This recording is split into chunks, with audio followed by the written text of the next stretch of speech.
시편 107편 1, 2절입니다. 여호와께 감사하라. 그는 선하시며 그 인자하심이 영원하미로다.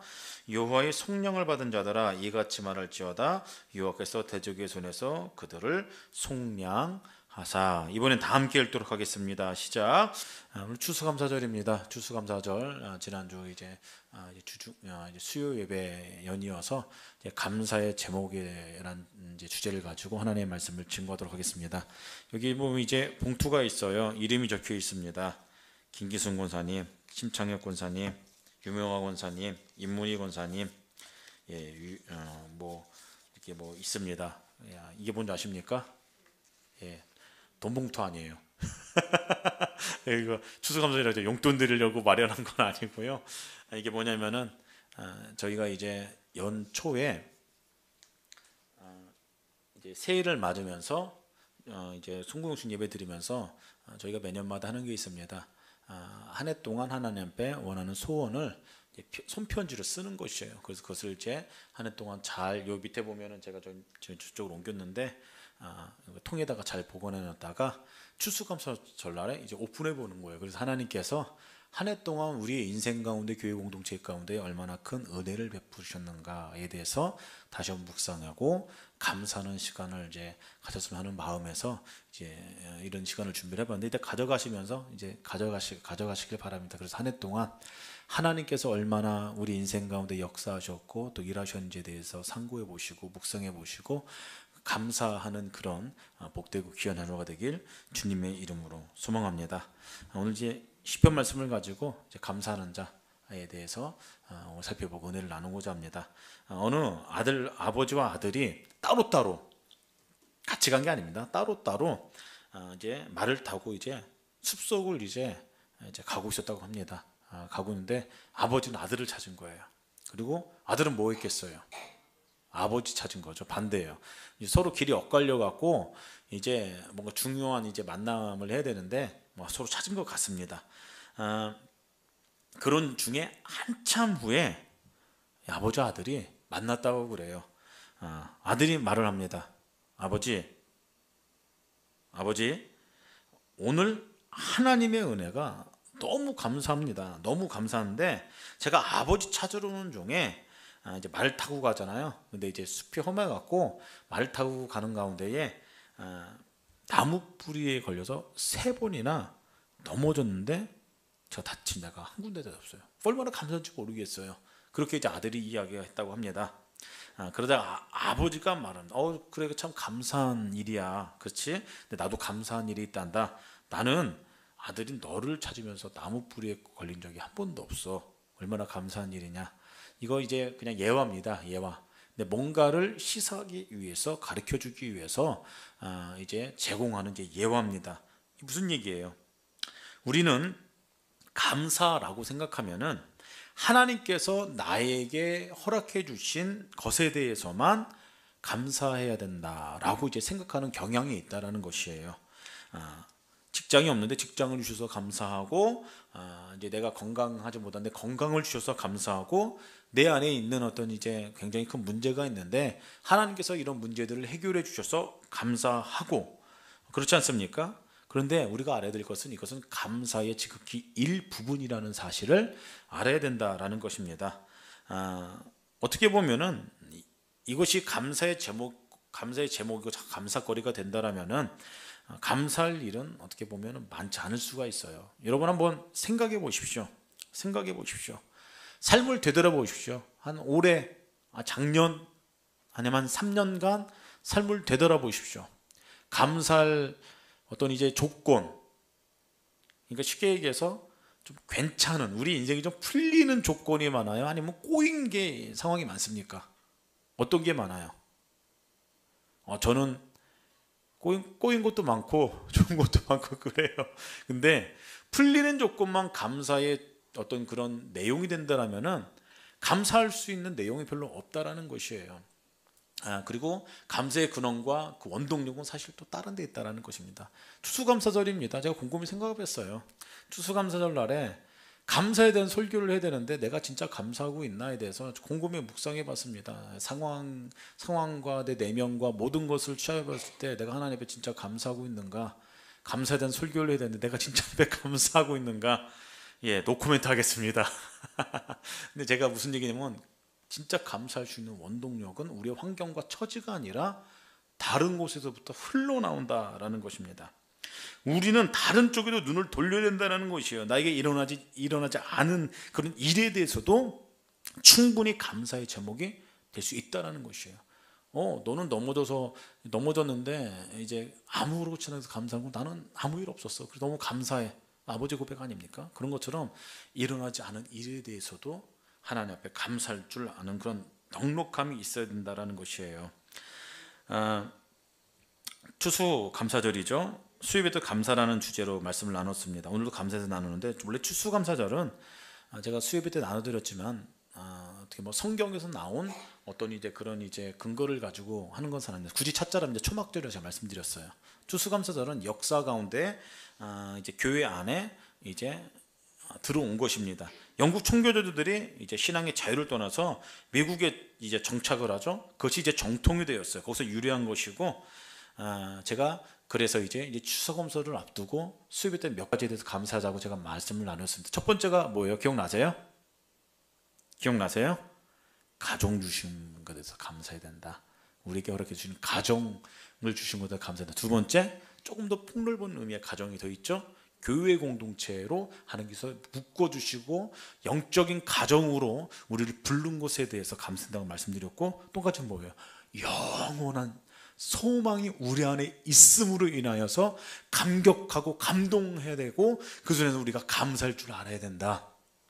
제가 나눠드렸습니다. 오늘도 몇 가지 나누려고 해요. 시편 말씀을 통해서요. 첫 번째가 무엇이냐면요, 속량의 은혜에서 감사된다는 것입니다. 구속의 은총에 대해서. 오늘 이 시편 말씀은요, 이스라엘 백성들이 바벨론 포로에서 돌아온 이후에 기록된 시입니다. 하나님은 과거 이스라엘 백성들을 애굽에서 구원해 내셨어요. 근데 이스라엘 백성들이 또 시간을 흘려갖고 포로가 돼버립니다. 삶이 깜깜하게 막혀버린 바벨론 포로들과 70년간 고통의 삶을 살았다는 것이에요. 그리고 그들이 그렇게 꿈에도 그리던 고국으로 돌아올 때, 그때 하나님께서는 여러 군데로 흩어진 그 백성들을 모았어요. 그리고 고국 땅으로 모이게 하셨고, 이것은 마치 이제 우리나라도 마찬가지죠. 일제 36년간의 억압에서 해방된 것까지 동일한 상황이라는 것입니다. 우리나라도 이제 남녀노소 할 것 없이 온 백성이 하나 되고 그날 감격했고 거리로 뛰쳐나와 대한민국 독립만세 외치고 해방의 기쁨을 이제 역사 가운데 우리 선조들이 이렇게 누리지 않았습니까? 이스라엘 백성들도 마찬가지라는 것이에요. 그리고 그 모든 것을 이끄신 분은 하나님이셨다라는 것이죠. 그래서 여호와께 속량받은 자는 오늘 성경에 나와 있지 않습니까? 여호와께 감사하라. 그 1절에 그 선하심과 인자심이 영원하도다, 그렇게 선언하고 있다는 것입니다. 시편 기자는 그래서 그렇게 이야기하고 있는 것이에요.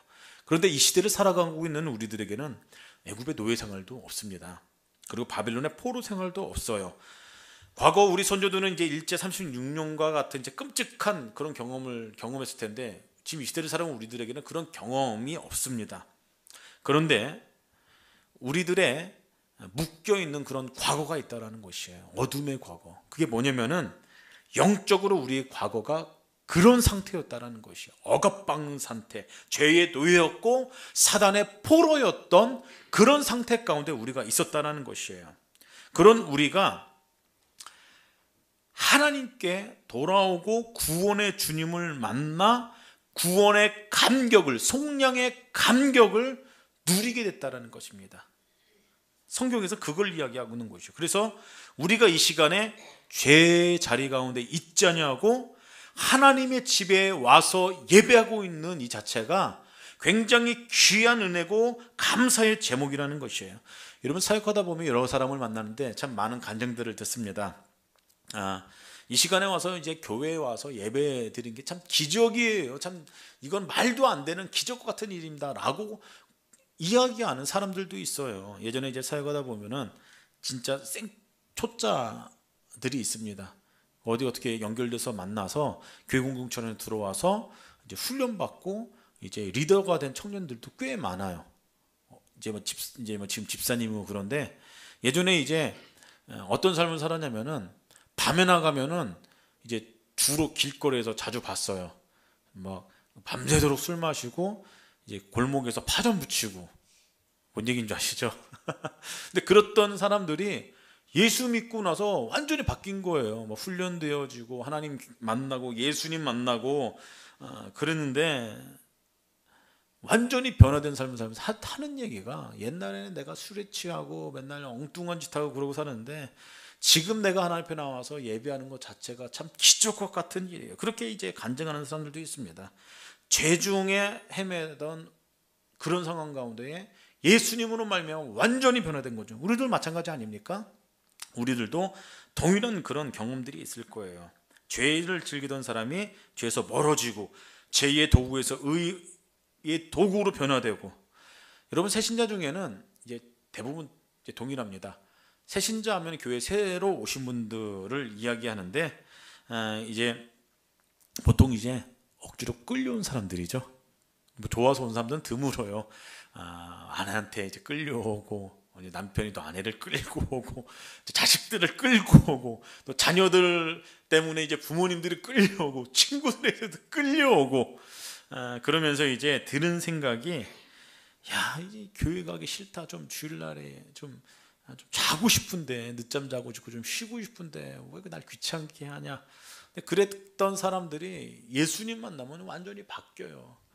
야 주일 예배가 기다려지고 주일 예배로 시작해서 이제 뭐 주일 예배 말고 다른 예배도 모임도 많이 있지 않습니까? 그 예배가 막 기다려지고 일주일이 왜 한 번밖에 안 오냐 그런 막 기대감이 있고 사람들의 마음이 예수님 만나고 하나님의 은총과 은혜로 말미암아 바뀐다라는 것이에요. 거리가 먼 것도 문제가 안 돼요. 예전에는 이제 제주도에서 서울로 이제 예배드리러 오는 분들도 있지 않았습니까? 뭐 어떤 교회를 보면은 저쪽 전라도 쪽에서 서울로 뭐 오시는 분들도 있고, 뭐 지금은 이제 제가 이제 권면해 갖고 이제 계신 곳으로 가신 분도 있는데 천안에서 매주 오시는 분들도 있었어요. 저희 교회. 얼마나 참 귀한 일입니까? 쉽지 않은 일이에요. 매달 1시간 거리를 온다는 것 자체는 3년간 제가 이제 그만 섬기셔도 될 것 같습니다. 이렇게 뭐 권면을 하고 상황 때문에 이렇게 이제 권면을 했는데 아무튼 하나님의 은혜가 아니고선 그러기 힘든 거라는 것입니다. 그리고 사람을 바라보던 시각도 달라져요. 과거에는 원수 같은 사람이 왜 이렇게 많은지 보기만 해도 막 싫습니다. 미워 보여요. 뭐 가정 안에서도 그렇고 만나는 관계 가운데 뭔가 이제 마음에 안 들고 수틀리면 막 믿고 막 때리고 싶고 막 다리 걸어서 막 넘어뜨리고 싶고 막. 그런데 시각이 바뀌어요. 시각이에요. 얼마나 예쁘게 보이는지 곱게 보이는지 모른다라는 것이에요. 옛날에는 예수 믿는 사람이 참 바보 같은 그런 이제 생각을 했습니다. 제가 그때 오래전에 한번 말씀드렸을 거예요. 제가 이제 고3 때, 고2 때인가 이제 기독교 신앙 서적을 이제 가지고 갔는데 책 제목이 일요일에 바보들이래. 일요일에 바보들. 그거 보면서 제 이제 친구들이 네가 일요일에 바보다라고 그렇게 놀리고 막 그런 것들이 기억나는데 일반 사람들은 예수 믿는 사람들을 일요일에 바보들이라고 생각해요. 근데 하나님의 은혜로 예수님을 만나게 되면은 가장 귀한 사람들이 하나님의 백성들이라는 거예요. 백성들. 우리들의 시각이 바뀌었다라는 것이죠. 옛날에는 성경 수면제였습니다. 수면제였어요.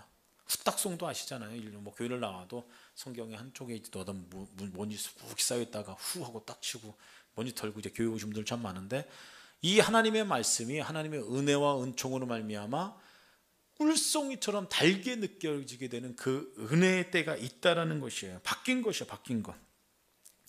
옛날에는 재림 얘기만 들어도 부담됐어요. 재림 얘기만 들어도 예수님 다시 오십니다 라는 얘기들 실제로 그럴까? 막 의심되고 막 겁나고 막 무섭고 무슨 종말론하고 이렇게 연결 생각해갖고 막 겁나. 그런데 하나님의 깊은 은혜 가운데 들어가면은 그 재림의 때가 사모되어져요. 예수님의 그 재림의 때가 사모되어지는 마음이 우리 마음 가운데에 계속해서 일어난다라는 것입니다. 옛날에는 하나님 나라 천국이 전설처럼 느껴졌어요. 신화처럼 느껴졌어요. 아마 성경이 그렇게 기록되어 있으니까 교회는 나와도요. 근데 그게 실제로 느껴집니다. 천국에 대한 소망이 내 안에 있고 지금 이 땅 가운데에 하나님과 동행하는 이 자리가 천국인 것을 믿음으로 선포하면서 하루하루를 기쁨으로 살아간다는 것이에요. 옛날엔 교회를 하는데 의무가 뭐랬어요. 그런데 하나님의 놀라운 은혜로 말미암아 감사함으로 기쁨으로 그래서 감당한다는 것이에요. 쓸모없던 인생이 쓸모있는 인생으로 변화되기 시작합니다. 그렇지 않습니까? 베드로가 성전 민문에 앉아있는 안진맥에게 얘기해요. 돈 요구했습니다. 은과 금 주십시오. 근데 베드로가 하는 얘기가 은과 금은 내가 없다. 그러나 내 안에 있는 생명이신 예수 그리스도를 너에게 주마. 예수 그리스도의 이름으로 일어나 했더니 일어납니다. 일어나고 근본적인 문제를 해결받고 성전 안으로 들어가 하나님을 찬양하고 간증하고 쓸모없는 인생에서 어떻게 보면 사람들의 시각은 정말 쓸모없는 인생에서 하나님 입장에 쓸모있는 인생으로 쓰임받는 인생으로 변화된 인생을 유익한 인생을 살아갔다. 예수님 만나고 하나님 만나면은 구속의 은총을 경험하면은 이러한 일들이 경험되어진다는 것이에요. 그렇기 때문에 구속의 은총, 성령의 은총으로 감사는 우리 모두가 되기를 주님의 이름으로 축복합니다. 두 번째는 주님의 인도하심에 감사해야 된다는 거예요. 주님의 인도하심에. 이스라엘 백성들은 광야길로 헤매며 어쩔 바를 몰랄 때 하나님이 그들을 인도하셨다는 것입니다. 배가 고팠어요. 배를 이제 움켜쥐기 시작할 때 얼짤 바를 몰랄 때 하나님께서는 그들에게 만나를 내리셨어요. 목말랐어요. 타는 갈증으로 고민하고 힘들어할 때 반석에서 샘물을 내셨어요. 이게 평생 들은 적이 없는 사건이에요. 보지도 못한 사건. 하나님께서는 이스라엘 백성들을 그렇게 인도하셨다는 것입니다. 그렇지 않습니까? 그들이 부르짖을 때 외면하지 않고 바른 길로 인도하셨어요.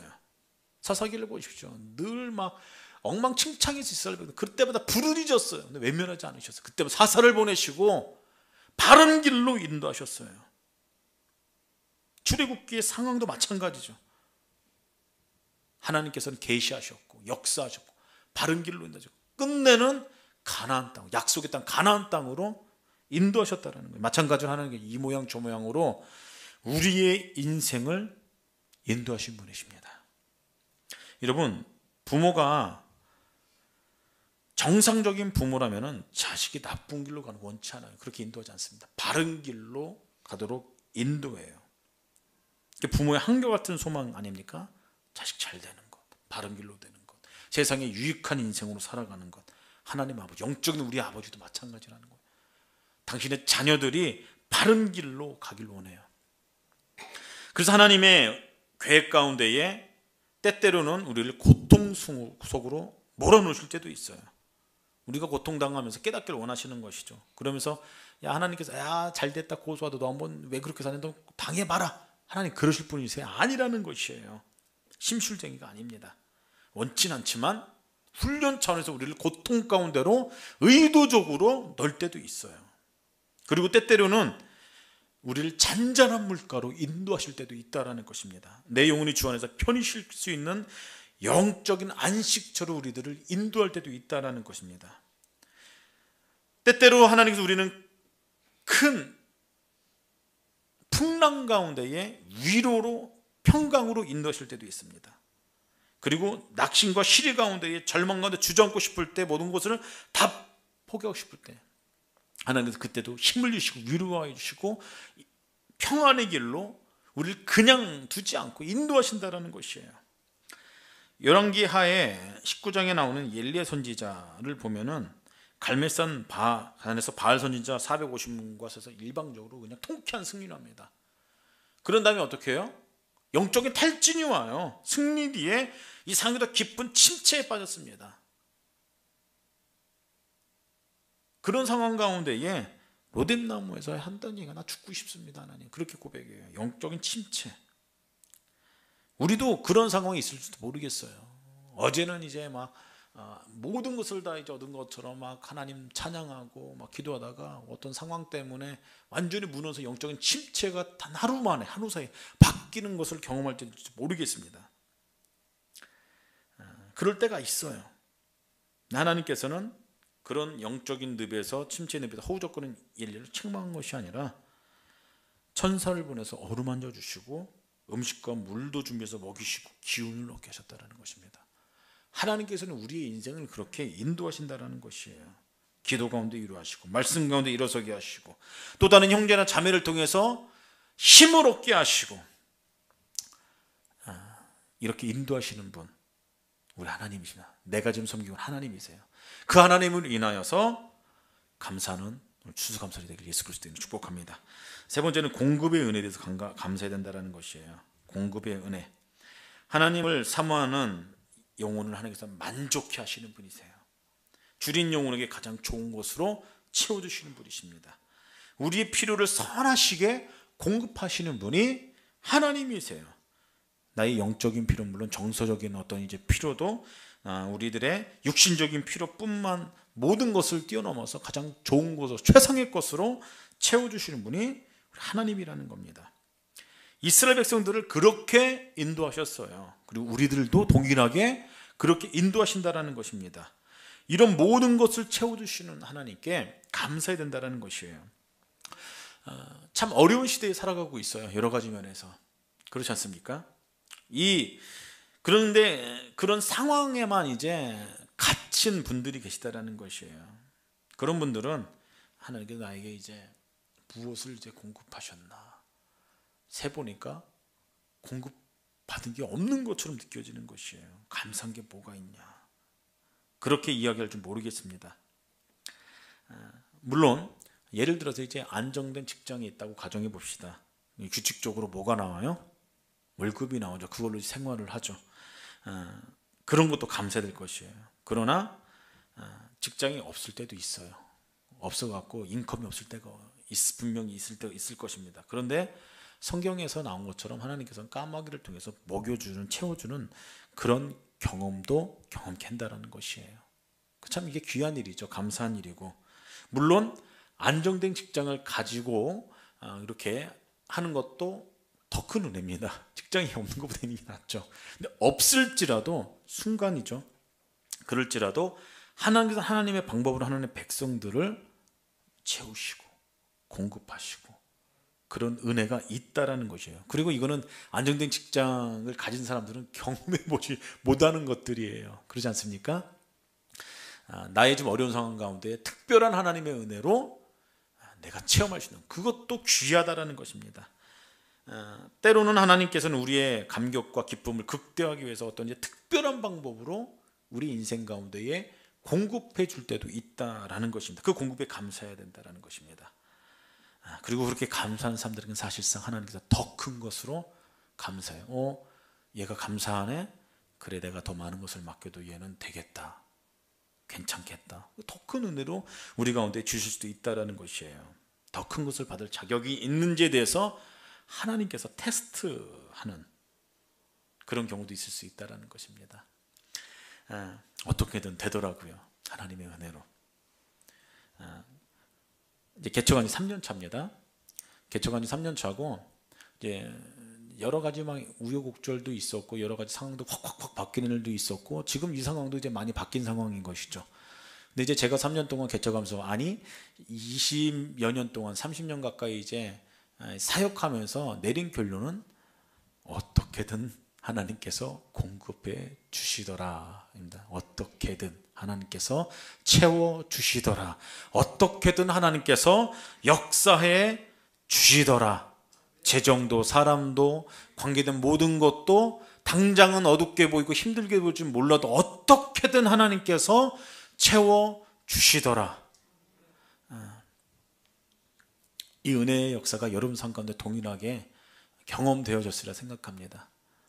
그리고 앞으로 이 공급은 계속해서 경험되어져야 될 거라는 것이에요. 우리들 할 일은 한 가지예요. 하나님의 구속하심과 인도하심과 공급하심을 늘 바라보는 거예요. 선한 하나님의 능력을 힘입어서 우리는 살아가야 된다는 것입니다. 제가 아까 설교 초반에 말씀드렸어요. 좋은 일보다 사실 개척하면서 안 좋은 일이라는 것을 한번 해봐야겠다고 개척을 했는데 개척하고 나서 뭐 별의별 일들을 다 겪었어요. 근데 내린 결론은 뭐냐면 어떻게 어떻게든 하나님께서 역사하시고 공급해 주시고 필요를 채워주시고 인도하시고, 그리고 제가 이제 곰곰이 생각해 봤는데, 이제 감사에 대한 설교를 하는데 내가 진짜 감사가 있는가, 이제 그런 것들에 계속해서 묵상해 봤는데, 환경과 상황과 관계없이 상황이 좋든 안 좋든 내 입술로 내 영혼 중심으로 감사하게 하는 원동력은 다른 곳에 있는 거잖아요. 예수님으로부터 나온다라는 또 결론을 내게 됐습니다. 본질적인 것이죠. 근데 이것이 사라지면은 공급이 있어도 감사할 줄 몰라요. 상황만 바라보게 되죠. 제가 매번 말씀드리는 거지만 상황이 어려우면은 기도하면 되는 거예요. 감사의 고백을 드리는 거. 풍족해질 때는 역시 감사하면 되는 거죠. 아까 찬송 날 구원하신 주 감사라는 찬송하지 않았습니까? 응답하신 기도 감사, 거절하신 것도 감사, 헤쳐나온 풍랑도 감사, 모든 것 채우시네. 아픔과 기쁨도 감사, 절망 중 위로 감사, 측량 못할 은혜 감사, 크신 사랑 감사해. 그냥 다 감사라는 소리예요. 그리고 이것이 우리의 믿음의 고백으로 하나님께 드렸다라는 것입니다. 근데 이 믿음의 고백이 어떻게 드려지냐면은 내 안에 예수님께서 살아계신다는 우리가 체험하기 시작할 때, 그 예수님의 사랑 가운데 완전히 붙잡힌 바 될 때에 이 믿음의 고백이 가능하다라는 것입니다. 제가 원래 이제 선한 능력이라는 찬양을 이제 같이 이제 노래하려고 했는데, 노래가 이게 붙지가 않아요. 희한해요. 참 제가 가끔 가다가 단어도 막 생각 안 나서 막 잊어버릴 때, 노래도 막 입에 막 안 풀 때가 가끔 있으니 이 노래가 참 귀한 노래인데, 이 찬양 아시죠? 제가 이제 소개도 하고 이제 배우게 된데, 선한 능력으로 안으시네, 그 심판로 날 붙드시네, 절망 속에도 흔들리지 않고 사랑하는 주 얼굴 구하리, 선한 능력으로 일어서리, 주만 의지하리, 믿음으로 우린 고대 안에 주 오실 그날 영광의 새날 맞이하리. 이 찬양 아시죠? 이 찬양을 감사의 고백으로 올려드렸는데 입에 자꾸 안 붙어갖고, 지금 되네요. 지금은 안 붙어갖고 그냥 다른 거 불러야겠다 하고서 그렇게 했는데, 이 찬양에 이제 시를 쓴 분이 오면 잘 아실 거예요. 보네포라는 목사님이십니다. 보네포라는 목사님인데 독일의 루터교의 목사님이자 신학자의 반나치 운동가예요. 그렇지 않습니까? 이 목사님은 히틀러를 그리스도라고 하며 따르는 현실을 이제 막 한탄하고 라디오 방송을 통해 이제 그것을 막 반격했어요. 근데 싫어하겠죠. 감옥에 갑니다. 2년간 수용소에 이제 전전한 중에 히틀러 암살을 음모했다는 이유로 사형 선고를 받게 돼요. 사형 선고 받기 이제 직전에 이제 썼던 시입니다. 자기가 가족과 약혼녀에게 보낸 시예요. 선한 능력이라는 것입니다. 선한 능력으로 죽음 앞에서, 바울이 죽음 앞에서 구구절절하게 믿음으로 고백했던 믿음의 고백들처럼 이 보네포 목사님도 죽음 앞에서 이런 고백을 했다는 것이에요. 근데 안타깝게도 사형당해요. 사형당하고 교수형 처형된 다음에 3주에 히틀러가 자살했습니다. 조금만 이게 비로소 보네포 목사님 살 수 있었는데 참 안타까운 일이죠. 위대한 신학자고 목회자인데 이 보네포 목사님께서 차지차지한 감옥 가운데에 마지막으로 고백한 거예요. 상황과 처지를 보면 이거 감사의 어떤 제목이 흘러나올 수가 없는 상황 아닙니까? 그런데 그걸 뛰어넘어서 목사님 구하셨던 것은 예수님의 선한 능력으로 내가 이룰 수 있습니다. 예수님의 선한 능력으로 내가 감사할 수 있습니다. 예수님의 선한 능력으로 내가 저 천국을, 예수님의 재림을 바라볼 수 있습니다. 우리의 힘으로 되는 게 아니에요. 막 상황을 이제 감사할 거를 찾아보려고 막 찾는데 없어요. 별로 없어요. 그렇게 막 불평거리가 더 많지. 그런데 예수의 선한 능력으로 일이 가능하다는 거예요.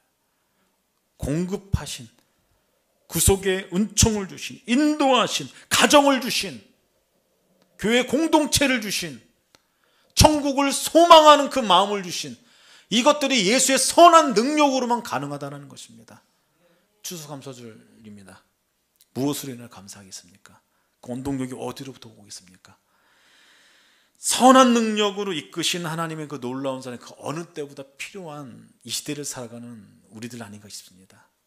오늘 주신 하루도 예수님의 선한 능력으로 힘입어 최고의 하나님께 최고의 감사의 고백을 올려드리는 복되고 귀한 추수감사 주일이 되길 예수 그리스도의 이름으로 소망합니다.